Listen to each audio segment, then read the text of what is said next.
Phil from Whitechapel, and you're watching Rock Metal News. Hey guys, this is Ron from YouTube's Rock and Metal News with a track review of the new Whitechapel. The track is The Saw is the Law, and it's off their new album, Our Endless War, which is out April the 29th through Metal Blade Records.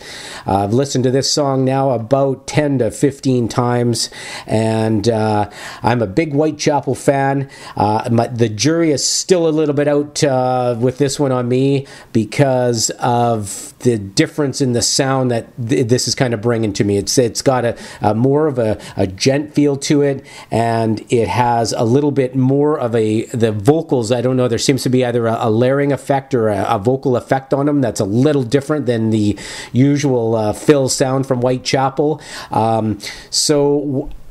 For this song itself, I'm going to say it's a different kind of approach with their sound. Some people are saying it's more generic, but maybe they're just changing their sound to a more sort of gentler style. It's going to be interesting to see the whole album in full after this, just to see what the other songs sound like. I do think it's a good track. I was a really big fan of the sound on their last album, and I just loved the guitar sound and Phil's vocal. I always thought that Whitechapel just had a different sound than a lot of bands. They were just a little bit more raw. Their guitar was a little bit more raw in their riffing and their recording of it, and even Phil's vocals. I just thought they were just, I don't know, they were just recorded a little drier, and they just had that edge to it. Now they've changed it a bit to more of a style that you would hear in other type of bands that are out there now.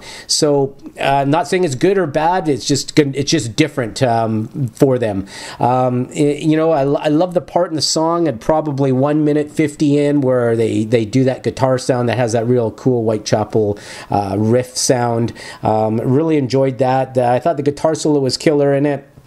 I always like Whitechapel's guitar solos, but it's a different, interesting sound. And, the lyrics, maybe, they could have maybe expanded a bit on their lyrical content.